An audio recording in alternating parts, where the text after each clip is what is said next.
Good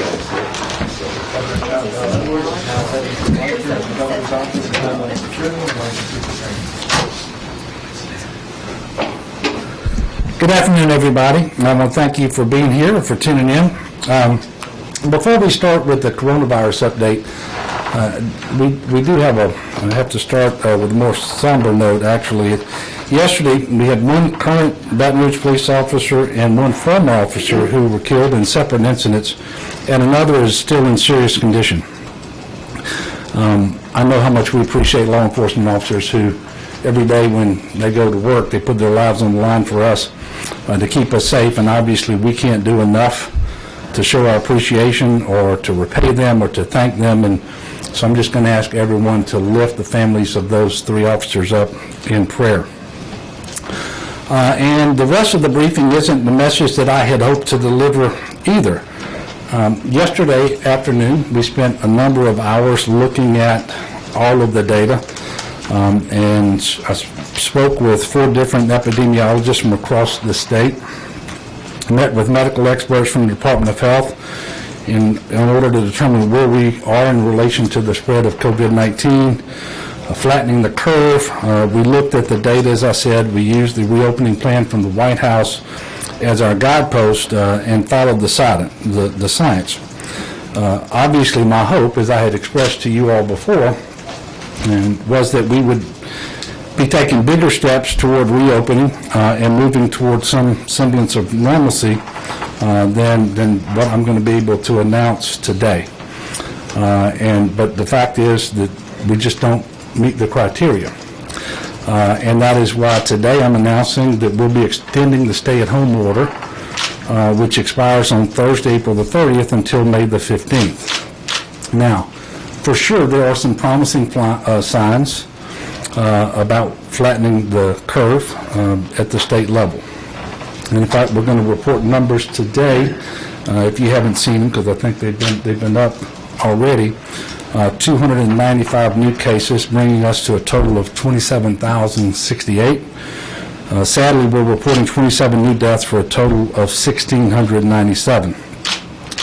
We do have to keep in mind that these are numbers that would have been developed yesterday, and Sunday's numbers and Monday's numbers have historically been low. And in fact, I will tell you that's the lowest number of cases and deaths since March the 29th. But if you go back to March the 29th, which was also a Sunday, then by Tuesday, the numbers had increased by 5 times. And so I just want to put some context into those numbers.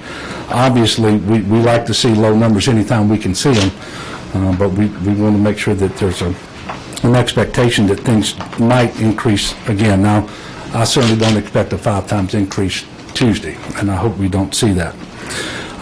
Louisiana has successfully stopped short of overwhelming the healthcare system, and that's because of the people who took seriously the stay-home order. They took seriously social distancing and hygiene, and I really appreciate it. There were a lot of people who did get sick, but they were able to get the care that they needed, and many other people didn't get sick. But what we know is the actions that have been taken by Louisianans all across the state have literally saved lives, many, many lives. But when we dig into the data at the regional level, the picture is less rosy. There are criteria in the White House plan that we need to meet before moving to phase 1, and you measure 3 different things: the people seeking medical care for symptoms of COVID-19, new cases, and hospitalizations. And these should all be going down for at least 14 days, while Louisiana is using that time to ramp up testing and contact tracing capacity across the state. Unfortunately, it's not the case. Louisiana does not have consistent decreases in both new cases and new hospitalizations. And it's not just 1 or 2 regions. And in fact, 1/3 of our 9 regions, Louisiana is still seeing increases in case counts. And one of those regions has actually plateaued rather than going down. With respect to hospitalizations, 2 regions are experiencing increases and 2 have plateaued, so they aren't going down either. So as I said before, the state doesn't meet the criteria for moving to phase 1 under the guidelines. In addition, Louisiana's confirmed more than 27,000 cases of COVID-19. And we estimate, under the criteria that we've been told to use, about 17,000 of those have recovered. Well, that means we've got at least 10,000 COVID-19 positive people in Louisiana right now. And all 10,000 of those became ill during the stay-home order. Just to kind of put this into perspective. And so they became ill when residents were under the restrictions to not leave their homes except for essential activities. Every single doctor and scientist who is advising me agreed that we need to be extremely cautious moving forward, and they support the decision that I am announcing today. And again, the decision to extend the date of the stay-home order is based on the data that we have, based upon science, and the White House guidance for a phased reopening for states. Earlier today, I was able to speak with the Vice President. I informed him of my decision, and he told me that he supported the decision, and quite frankly, it's not terribly surprising when you know that we're number 6 in the country per capita for cases, and the rate of case growth that we had experienced in the hot spots that we had, especially in Orleans and Jefferson Parish. And I know that some may be looking to other states in our region and looking to see what they're doing and wondering why we can't match our schedule with theirs, but the reality is that the disease has spread through our state at a rate and in numbers that far exceeds those of our neighbors. Again, we're still 6th in cases per capita for the entire country. As best I can tell, none of the top 10 states are moving towards phase 1 opening on May the 1st. And we have more in common, obviously, with these cases, with these states who have high per capita case counts. And I believe that we have to be smart in reopening our economy, because if we move too quickly, that won't be good for public health or for the economy, and we would end up having to slam on the brakes and then actually go back to more restrictions. I don't think that that's the way to go. I'd also ask people to remember that Louisiana had its first confirmed case on March the 9th. In 48 days, we jumped to 27,068 cases. And for a while there, Louisiana had the highest growth rate in the world and the second most cases per capita in the country. Under the extended order for 2 more weeks, businesses that previously were directed to be closed will remain closed. These include the salons and barbershops, bars, casinos, among others. Businesses that are deemed essential will still be open, and we continue to follow the CISA guidelines as we have throughout. That's the Cybersecurity and Infrastructure Security Agency under the Department of Homeland Security. And by the way, they're currently on their 3rd version of that essential infrastructure. But we will follow all of those as being essential. And then non-essential retail business have always been able to be open. We never did close them down in the order. But we did put, and they still have, a restriction of 10 people that can be inside those stores at a time. I encourage business owners to read the order closely in order to understand exactly which category they fall in and to proceed accordingly. And I would point out that some states closed non-essential retail completely. And as they're reopening now, they're reopening this non-essential retail in a way that's more restrictive than they've been open the entire time here in Louisiana. Places of worship will also remain open with a 10-person limit, so that has not changed. There are 3 noteworthy changes, and these will all be in place on Friday when we issue the next order. First of all, malls will remain closed to the public, but stores may be open for curbside delivery. Second, restaurants are going to be allowed to open their outside areas for patrons to eat meals without table service.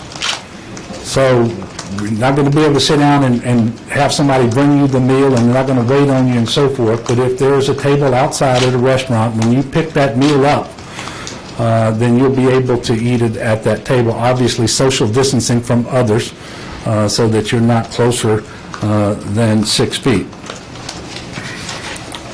Thirdly, employees of businesses that are interacting with the public must wear masks or face coverings. And that will be effective this Friday in the order that we will be issuing. And speaking of masks, I'm going to make a strong appeal to the people of Louisiana to wear masks or face coverings when in public. This is now a recommendation of the CDC. It's a recommendation of the Department of Health. We know that this is very important in order to reduce the spread of this particular virus. And we're asking businesses, therefore, to encourage their customers to wear masks or other facial coverings whenever they're in those businesses. If we meet the White House guidelines on symptoms, cases, and hospital capacity, and testing and contact tracing ramp up as we expect that we will, hope that we will move to phase 1 on May the 15th. And if so, we will make that announcement 2 weeks from today on May the 11th. Just to give a better idea of what that would look like, phase 1 will lift the stay-at-home order and ease restrictions on some public spaces, like houses of worship and restaurants, and allow some places that have been closed to reopen, such as barbershops and salons. But with the restriction of 25% of their licensed occupancy, the occupancy that they're allowed to have in those businesses, along with strict requirements for social distancing and mask and facial covering usage. Businesses and faith leaders should use this time between now and when we actually do get into phase 1 to confirm their occupancy of their buildings with local government or the state fire marshal office, and to make plans for how to open up consistent with these guidelines so that they can safely bring their worshipers or customers into their businesses, engage in the social distancing that's going to be required, and they can also use this time to make sure that their employees have the requisite masks as well. Look, the people of Louisiana are strong, and it is through their actions, it is through their patience, their determination that we've been able to make substantial progress. We are moving in the right direction. And by taking the stay-at-home order seriously, we are well on our way to entering the next phase of reopening. We're much closer to phase 1 today than we would have been without it, obviously. And I'm hopeful that everyone will view the extended 2 weeks as time to adjust to this new normal, as time to make or buy a face covering if you haven't already done so. Remember, when you wear a mask, it protects those around you. And when others wear a mask, it protects you. This is the neighborly thing to do, and it will help us all to stay healthier. Today is a beautiful day. And as a reminder, get out there and enjoy the beautiful weather while maintaining social distancing of 6 feet between you and people who are not living with you in your household. Get out there and exercise. It's good for your mental health as well. And I think it's necessary to get out and enjoy the fresh air whenever possible. And again, we're going to get through this together. But we're only going to be successful by following the data and the science. We intend to do that, but we also intend to make sure that we're progressing so that we will meet these measures that we're looking at over a 14-day window. I forgot to go to the slide here.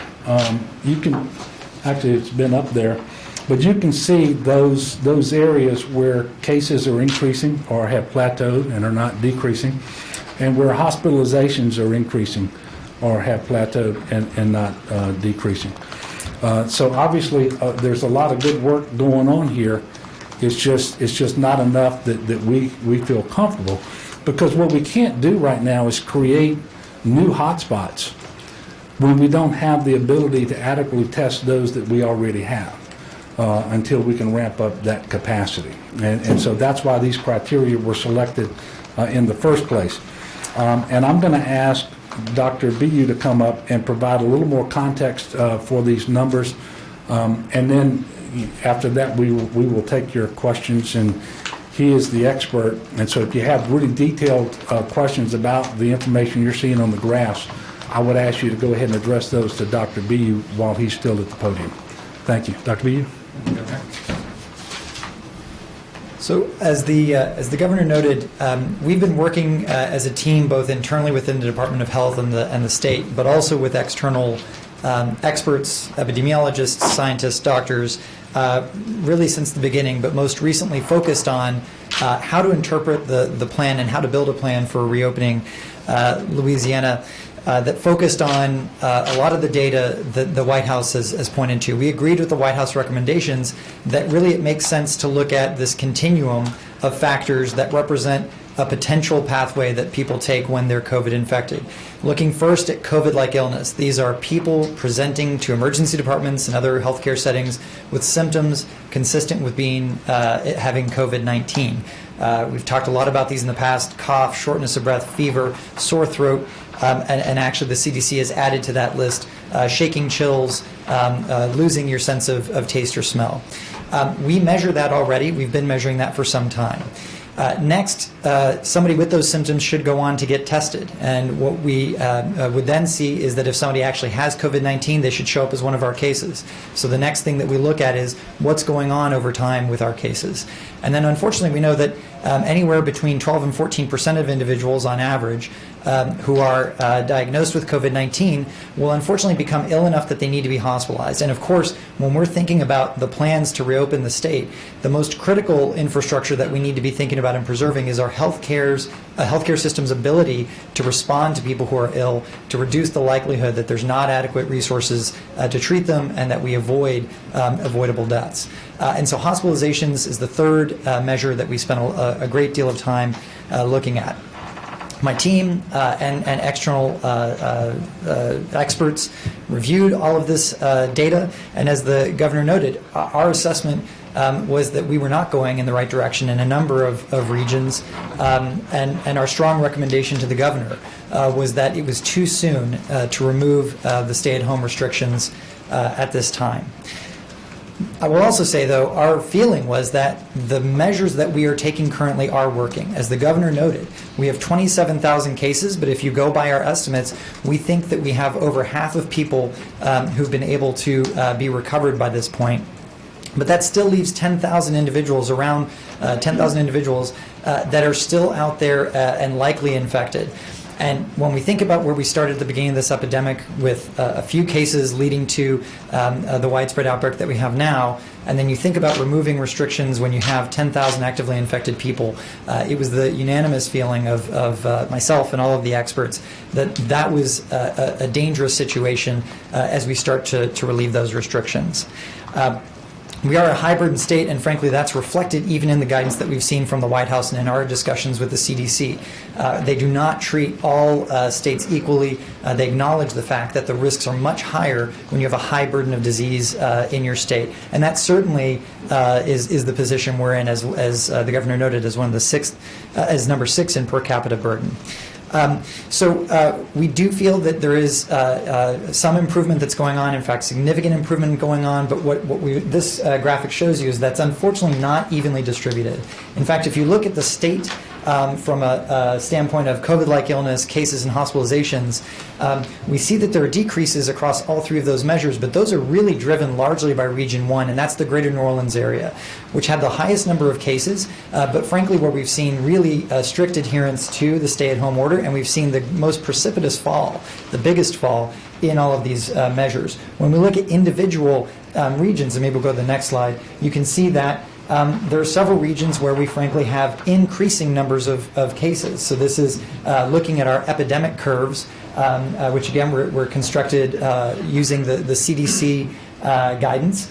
What you see is in regions 2, so the greater capital area, region 4, Acadiana, and region 8, the Delta region around Monroe, we have an increase in cases This is over the last 2-week period. And then frankly, in the Florida parishes, in the area of the North Shore and Region 9, we are plateauing. We're not seeing the decreases that we're seeing that are in the other regions of the state. And unfortunately, that's also translating to what we're seeing in hospitalizations. On the next slide, this is Region 2 showing you per capita hospitalizations, and that's not the way that we want this curve going. The yellow or orangish, if you will, color there really shows you that last 14 days, but you can see even long before the last 14 days, there was a steady rise in per capita cases in Region 2. And if we look at Region 8, we see a similar thing. Again, we're seeing this sort of undulating pattern, but the general trend is increasing. And you know, we're not basing the criteria off of looking at things like cell phone data, but we know that this correlates with what we've been talking about before with websites like Unicast, with Google's assessment of social distancing. Regions where we're not seeing great social distancing, not surprisingly, we're seeing cases. Not surprisingly, but sadly, we're seeing hospitalizations. And so our emphasis and our point to the governor was that we needed more time to see higher decrease in cases over time. We also needed time to work with these regions specifically to make sure that we're doing what we can to stop the spread of COVID-19. Reduce the burden in the state so that it is safe to relax restrictions and go back to opening up businesses in a safe and systematic fashion. I'll end just by noting, just as the governor did, we do want to emphasize, though, that there are settings where it's safe to be, and that's outdoors. And I think especially as the weather's improving, we do want to encourage people to understand that there's a difference between being around people in a building where the air is not circulating as well as it should, and being outdoors. In both of those circumstances, we recommend social distancing, staying at least 6 feet away from individuals, and we also recommend wearing a mask when you're around individuals that are not in your immediate household. So again, whether you're indoors or outdoors, if you're around folks who are not in your immediate household, recommend wearing a mask and distancing at least 6 feet. But encourage you to go out and do that and talk to your neighbors and enjoy the weather and enjoy some outdoor dining at restaurants. That is a much safer environment to be in as we move forward than being indoors. When we get the burden down, when we see the cases are going down and hospitalizations are improving, we'll then be able to move that same activity indoors. And now we'll be used to wearing masks, and we'll be ready to do social distancing at counters and other sort of limited retail engagements, but wearing a mask as we're speaking with each other and with each other. So we do think that, again, overall the trajectory of the state is really positive, but we think that it's going to take a little bit more time for us to be in this position. And I'm happy to take questions. Can you tell us who are these experts you were talking about who are consulting with the governor on making these decisions and supported this idea? And also, can you talk more about why those specific areas, even though we're under a stay-at-home order, are experiencing increases? Is it just a matter that the people aren't adhering to the stay-at-home order well enough? So for the first one, I can get you those names. We had individuals from Tulane University, LSU, that joined us in our meeting with the governor, and epidemiologists, people who have a background in behavior change, communications, and all those sorts of different areas that we needed to be having looking at the data, as well as our own experts, our state epidemiologists, and the secretary and myself and others looking at the data. To your second question, I don't have an answer that's data driven. I have conjecture. I can tell you, as we've been saying for weeks, we've been seeing in the capital area more people on the road. I think we've all had experiences when we go out and about that we're not seeing people wearing masks as all of you are. And you know, we know that on the weekends, because the weather's been nicer some of the weekends, unfortunately not very nice in every region of the state, that we've had people who are doing things like neighborhood get-togethers. And so those things, understandable, there's an understandable urge to be together, but they are quite frankly problematic because they create the right setting for us to be spreading virus amongst our neighbors. And so we can go to those things, we can be outdoors together, but we need to be 6 feet far apart from each other and wearing masks. Next question. Where do we think we'll be in 2 weeks in terms of testing and contact tracing so that businesses can reopen more safely? So that's a great question, because that's the other thing that a little bit of time also gives us, time to see these improvements, but it also will mean that we'll be that further ahead in having the infrastructure that we need, which is another set of criteria that the White House put in their document as well. So we are currently working on surging our testing. Our goal to get to about 140 to 150,000 tests at least, and up to 200,000 tests in the month of May. We're starting at about halfway there. We think by halfway through the month, we'll be another halfway towards that goal. With contact tracing, that's the taking each case that you find, identifying that individual, interviewing them, identifying their contacts, and reaching out to them. We think that we'll be, again, probably 25%, 30% of the way down the road to where we'd want to be by the end of May in that period of time. In the meantime, we're working hard to get even more of those contracts and individuals on board, because we'd like to be even further along by that point. Can you give us a number of how many you have to hire and who's paying for it? So we've estimated, based off Massachusetts numbers, that we think we need 700 contact tracers. I'll say that's Massachusetts population density. We also think it may be less. One of the points that our epidemiologist made is that the number of contacts that they're reaching now is much less than the average of 10. People are staying at home, so there's fewer people that we're having to track. So it may be that we need fewer people than we're estimating, but we'd rather overestimate and have too much supply than find ourselves unable to do the work that we need to do. Yeah, let me add something. So these are emergency protective measures when you do the contact tracing. So this is an allowable expense under the Stafford Act. So we would be submitting that through FEMA for reimbursement at either the 75% level to the 90% level, and that depends on the total amount of expenditures that are approved by FEMA from the state. We feel pretty confident that we're going to end up getting to the 90-10 match. Secondly, today in the White House Coronavirus Task Force conference, telephone conference that we had, video conference, with the President and the Vice President, they presented on testing. Every state last week, and I think it was last Wednesday, submitted their testing plans to the federal government, to the CDC. And they took those plans and they put them in a matrix. They announced today that they're going to be able to meet every single state's testing plans with resources relative to swabs, the viral transport medium, and other and reagents. So our plan is for 200,000 tests in the month of May. If we do that, we will test 4.3% of our state's population. That's almost twice as much as Dr. Birx recommended as the minimum amount that you should try to do. So we feel very confident, especially since that call happened today, that in the month of May we are going to see a continued surge in our testing capacity. And because the only way that you can observe what's going on in communities is through testing. And when you see cases spike, then you have to take corrective action. And hopefully when you're testing enough and doing the contact tracing, you can keep that lid on and allow for the phased reopening of the economy. Secondly, and this was the first time that I recall hearing Dr. Birx mention this, is we're going to get to the point where we need to start testing people who are asymptomatic or mildly symptomatic. Because we know the numbers we talked about a while ago, these are all confirmed COVID cases because there's been a test. There's a significant percentage of the population who remain asymptomatic even though they had COVID-19 and they are shedding virus.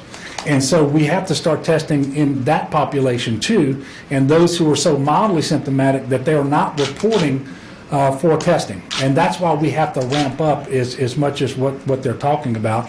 And I don't know, you might have a different perspective on this than I do. That's the first time I can remember Dr. Birx talking about moving testing to those who are asymptomatic. And so that represents a pretty big change in what we've been doing. Yes, sir, Jeff? Is there actually a scientific study that shows that the stay-at-home orders actually reduce the number of cases? Because there's some people that look at states that don't have a stay-at-home order and say, boy, they got a lot fewer cases than Louisiana. Why is that? Yeah, well, first of all, I would tell you that there's certainly modeling that would predict what would happen in a state without a stay-at-home order. And then we know what happened in our state once we implemented one. And we know based on early transmission numbers what we believe the R naught to be, the rate of transmission, which was in that 2.4 range. And then when we put the very first social distancing in and minimized put some restrictions on crowd size, we thought that it would get down from 2.4 to about 1.7, as I recall. And then the stay-at-home is 1.3. And over time, we actually tracked it in that way. So that the stay-at-home order, at least by cases, actually is tracking a little below the 1.3. And as I mentioned to you all last week, by deaths, it's slightly above a 1.3. And so you can then compare what the modeling suggested you would get in cases and deaths without the stay-at-home order with what you actually got. And that is how I'm able to say that there are hundreds, if not thousands, of people alive in Louisiana today who would not be but for the stay-at-home order. I mean, that's the way the math works. And the reason is because these are exponential growth patterns. That's the way the R naught works. And so yeah, when you say study, I know that you have modeling and then you have the data that you actually experience. And when you compare the two, that's the results that you get. Yes, sir. Governor, would you explain again why you chose not to reopen in parish by parish? Yeah. The White House did issue some guidance that said that would be appropriate. No. Could be appropriate. It said it could be under certain circumstances, but it would obviously be left to the governor's discretion. And the reason I chose not to do it is because we have enough places around the state. It's not like you have just the southeast corner of the state. You have enough population centers around the state where cases are increasing and hospitalizations are increasing that I don't feel it's appropriate to do this by region or by parish. And what we don't want to do is allow a hotspot to be created where one doesn't exist today when we don't yet have the ramped up testing capacity to adequately test the hotspots that we are dealing with.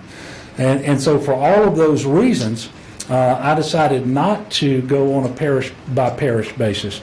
And the other thing that I mentioned, I think I mentioned this earlier when I was speaking, is when we look at the restrictions that we currently have in place, there are places that actually have a lot less COVID-19, a lot less cases, especially on a per capita basis, who are reopening their economy to some restrictions that are actually still more restrictive than what we've been experiencing. So for all of those reasons, and until we can get our testing capacity ramped up in the month of May, as I told you, I believe we're going to do, and as we enhance our capacity to do contact tracing, I thought it was best to do this for 2 more weeks. And there was not a single person who was a medical doctor or scientist advising me on this who held a contrary view. And this is a public health emergency. And so knowing where we are as a state in terms of our per capita cases, the disease burden, and every day I spend with Dr. BU, I learn a lot of new terminology, but the disease burden in Louisiana is just substantially higher than it is in all but 5 other states. And so this is just unfortunately where we are. I have no doubt it's the best decision for our state, and that if we will continue doing what we need to do, then we're going to be able to meet those gated criteria, those 3 criteria that we've been talking about, and proceed to phase 1. Yes, ma'am. Governor, do you think that there are some businesses and retailers that don't understand they are currently allowed to be open under the existing stay-at-home order? And then also, how do you square the ability for those stores to be open while you're still telling people they should be staying home and not going to the store? Well, first of all, we've never told people never to go out. There's always going to be essential activities. It's just like they're essential infrastructure. And that you do need to go out as necessary to get food, to get prescription drugs, to go to the bank, go to the drugstore, those sorts of things. And all of those things were deemed essential.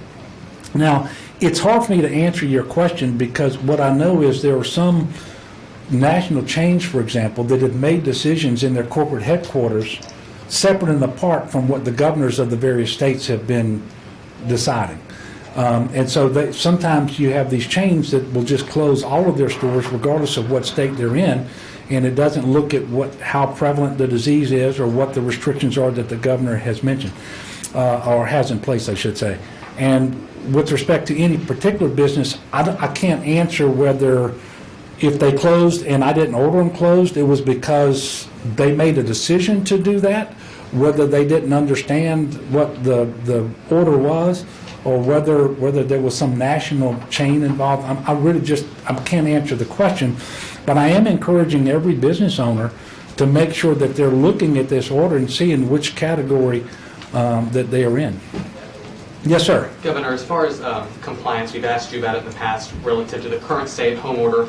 As far as the public-facing employers needing to wear masks, and then maybe the patio seating to eat, Yeah. how is that going to be self-policed by the businesses? How is that going to kind of be watched? Well, the need to have your employees wearing a mask if they're going to be interacting with the public, that's part of the order. That's required. With respect to eating on premises, again, so we're not really changing the way the restaurant does business from today. You're going to drive through or pick up, and they can do delivery, but obviously we're not talking about delivery. But for those people picking up, if they want to, and there is a table outside, and they can sit at that table while social distancing, they can sit and eat. But the restaurant is not going to be able to wait on them and go back and forth into the restaurant, serve them their food, bring them drinks, because that's the contact that we're trying to avoid right now. I think it's a meaningful, but it is admittedly a measured lessening of the restrictions that they have. But it goes back to what Dr. B.U. was saying a while ago. We know that outdoors is just much safer than indoors when it comes to the spread of this virus. And so this is something that we felt it was proper to do. Yes, sir. Governor, I know this decision has probably been really hard for you. What do you kind of say to those people who want to reopen the economy? I know you've had some people outside your house for the past few days. What do you say to those people, and why this has been such a hard decision for you as well? Yeah, well, first of all, I don't believe there's anybody out there who wants to reopen the economy more than I do. But at the same time, I'm the only person charged with the Constitution and has the responsibility under the law to be the decision maker and weigh public health on the one hand with the economy on the other and try to strike the right balance.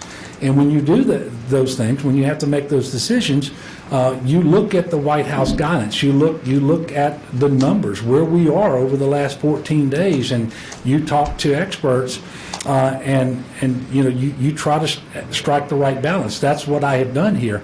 And what I would say to people who are frustrated is, look, I share that frustration. There's nothing about this that's easy. I would much rather have come out here today and say, hey, we looked at all the criteria, we met them all. We're going to go to phase one. I think people would probably be disappointed when they saw just how measured phase one is relative to where we are right now. But I would love to be out here saying that, but that's just not where we are. And the one thing that I refuse to do is to fudge that. I'm not going to pretend that we're better off than we are, but I am very gratified that we're in a much better place than we thought we might be if you go back 4, 5, 6 weeks and you look at the case growth and so forth. And again, for those frustrated people, I would just ask them to compare and contrast Louisiana with other states based on per capita case counts. The nearest neighbor we have to us is Mississippi right now. We have 4 times the per capita cases that Mississippi does. So we're just not in the place that they are. And that's unfortunate, but it is the reality. And the worst thing I can do is ignore the reality, pretend that we're in a better place than we are, only to have more contact and more cases to spike, put more demand on our hospitals, before we've had a chance to get into the month of May, where we believe, based on what we were told today, we're going to greatly increase the testing that we're doing, and that's all important in this too. And it is part of the White House guidance, by the way, is it's not just these 3 criteria, but you're supposed to be ramping up your capacity to test so that you can monitor what's going on and clamp down when it becomes necessary in contact tracing. Andre? Do you anticipate, though, that people being people will still spill over in greater numbers for protests and maybe in different places where you'd have to bring resources to? I don't know. I hope not. I hope that they can see that we are making progress. We're not quite there yet. And that they would, rather than doing that they would be focused on leaning forward and figuring out how they get prepared for phase one. And that they don't do things between now and then that make it less likely that we will actually meet the criteria. So that they don't go out and do things that would actually cause the cases to spike, because they lose their discipline and they stop following the stay-at-home order, they stop social distancing, they stop doing the hygiene that we've been asking of them. That's really what I think the overwhelming majority of Louisianans are going to do. But for those people who protest, look, I get it. This is the United States of America. Not everybody is going to agree. And look, I understand that. It would please me to some degree if they would protest in a way that maintains some social distancing and so forth. But ultimately we're going to get through this, Andre. I am confident that. Yes, ma'am. Go Have you ahead. talked to the legislative leadership today about what their plans are, and Yeah. is it true that they're still thinking about going forward with May 1st? I'm not sure. I did speak with the speaker and the president earlier this afternoon to tell them that we had that I had made a decision based on the information that we have over the last 14 days that was presented to me last night, and then waited to make it official until after the phone call with the White House today to make sure that their guidance hadn't changed and so forth. And then once that call was over, I then engaged with Speaker Sexsnyder and President Cortez to make sure they knew what the decision was. We did not talk about what the session might look like and when they might return. And I would tell you that I believe that is their decision to make. I happen to believe the legislature is like essential infrastructure. We didn't close essential infrastructure, and the legislature shouldn't be closed because we have the month of May to get a budget in place. Otherwise, if you get to July 1st and you don't have one, you don't continue to operate. So it's essential infrastructure. I believe that they're going to need to meet. They have to decide whether they want to start meeting on May the 1st or May the 15th or some other time. But I would hope they leave themselves enough time to get the essential work done. And so there's essential infrastructure, there's essential work that has to take place at the Capitol with the legislature. It is, however, incumbent upon all of us to make sure that we understand it is not business as usual, because there's still protective measures that we have to put in place so that you don't have more people in the Capitol than necessary at one time, and certainly not in the committee rooms and all of those sorts of things.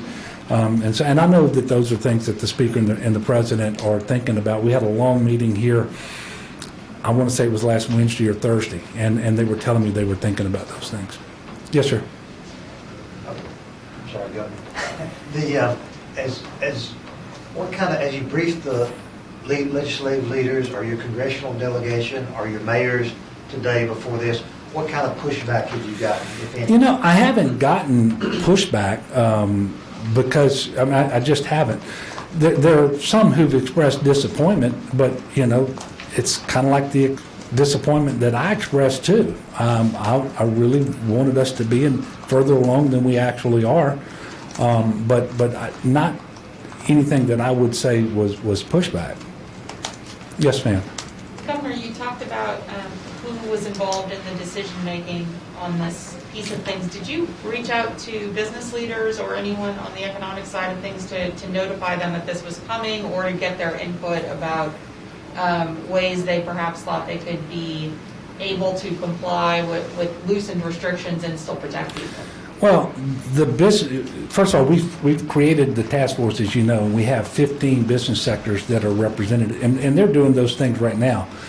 But the business leaders couldn't tell me whether we met the criteria that were set forth by the White House as it related to those three things: the COVID-like illnesses that were showing up in our emergency departments, the number of cases, the COVID burden across the state of Louisiana, and hospitalization capacity.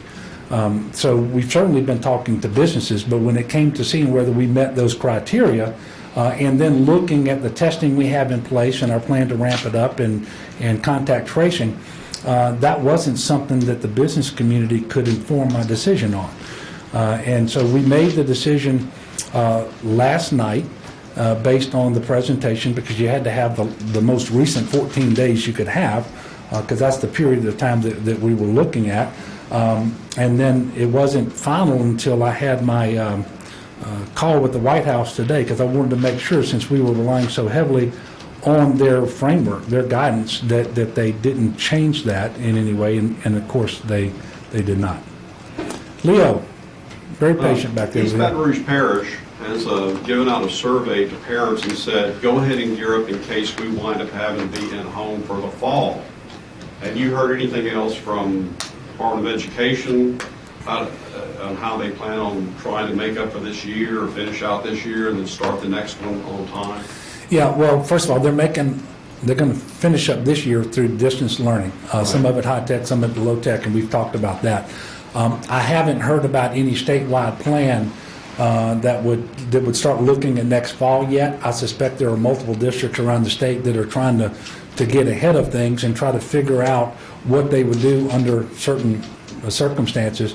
But actually, I hadn't heard that about East Baton Rouge Parish until you just mentioned it, and I don't really read anything into that other than the leadership is trying to get as far out in front as possible. But I don't think we're going to have the facts that are going to guide that decision for some time to come. And it's my hope that the conditions improve on the ground tremendously between now and this fall, and certainly soon enough that is not going to be required. But I haven't had any conversation with either the superintendent here in East Baton Rouge or Beth Ciano, the interim superintendent for the state, who talked about anything like that. Yes, sir. Governor, going back to kind of what I asked about the masks earlier and other resources. So for those businesses that will be open, the employees having to wear masks, and then say for some of the businesses that may open May 16th, if we get to phase one, is it kind of by themselves got to figure out how to get their gloves or their disinfectant spray or their cover-ups, whatever? Is it kind of on them to get their materials and resources that they need to Well, it is, and look, masks can be made, they can be bought, and they should not be, in fact, N95 masks that we're trying to make sure are reserved right now for healthcare providers. But they should be used in this time to really look at what the world's going to look like when we get to phase one as it relates to their particular businesses, and they get that straight. So, for example, they know what 25% of their occupancy is, and that they can accommodate people up at that level, and make sure that they do the social distancing that they're required to do, for example, that they are able to clean more frequently, that they do have the mask facial coverings for employees, for example. So that's all the things that people should be doing right now, and it's really important. And I'm gonna again stress this, because I'm asking the public, when you're out in public and you're interacting with people who are not from your household, you really need to have a mask on. You're protecting them, they're protecting you, and it's critically important that people do that. It is both a CDC recommendation and a recommendation of the Louisiana Department of Health, and it's being a good neighbor. Leo, yeah. I have a question for Dr. Villiers. Okay. When you had the map up, it showed where Ouachita Parish and Northeast Louisiana were in red. Last week you had told us that LSU Medical Center in Shreveport really ramped up on testing faster than just about anybody but Orleans and Jefferson. Now I see that the Shreveport area is decreasing, and they have only about a 6% rate last week, of testing that was positive. why would Washita Parish and that area be into the red now, or is this just the result of a lag in the testing? So there's a couple of things that happened right at the end of last week. Remember, we went through, looked at all of our data, deduplicated it, and had now tests performed or being reported on the website. The more important change that we made, though, is we now are reporting tests as performed on the resident, where the resident is from, the parish of residence for that individual. So what you saw was, I think you'd asked me previously about this very large number that we had really in Caddo, and what now you see is that was actually them testing for a broad swath of northern Louisiana. So you saw these testing numbers go out. So that's what reflects. One more question. Yes, ma'am. All right, well, it's a two-part question about our incarcerated population. A couple weeks ago, Jimmy LeBlanc came up here and said that he was considering medical furloughs for a very specific eligible population that was within 6 months of parole. Yeah, and not technically medical furloughs, just furloughs, but they had to be individuals who were serving a sentence for a nonviolent, non-sex offense within 6 months of the end of their sentence, and then they had to have a home to go to, and there were some other criteria. Yes. Yeah, how have those been granted at all? They have, and I did not bring those numbers in here, and I know that those panels continue to meet. If you remember, there were 6 panel members. 5 of 6 had to vote in favor of. The last I remember getting a percentage from him, it was somewhere between 25 and 30% or so of those people who were being considered were actually being approved by the panel, and those panels continue to meet, and I don't know where we are today in terms of the total numbers, but I can get that to you. All right, and part 2 was a number of activists and advocates have reached out to me and said that there are some clemency applications that have been on your desk since before the pandemic started, and they have a sense of urgency to get these people out. Are you going to be considering signing those anytime soon? Well, look, I consider clemencies whenever I get to them. I have signed some clemencies over the last couple of months, in fact, but I don't regard clemency as one of my plans to depopulate prisons because of this pandemic. And either people are going to get approved or not approved, but not really so much because of the pandemic. That's just not part of the pandemic response as far as I'm concerned. So that is going to conclude the press conference. Again, thank you all for being here today and for tuning in. And again, I want to thank the people of Louisiana, because while we're not able to transition to phase 1 today, we're in a much better place than we would have been had the people of Louisiana not taken seriously the stay-at-home order, social distancing, and hygiene. I'm going to ask that they continue to do that as we prepare to transition to phase 1 on May 15th.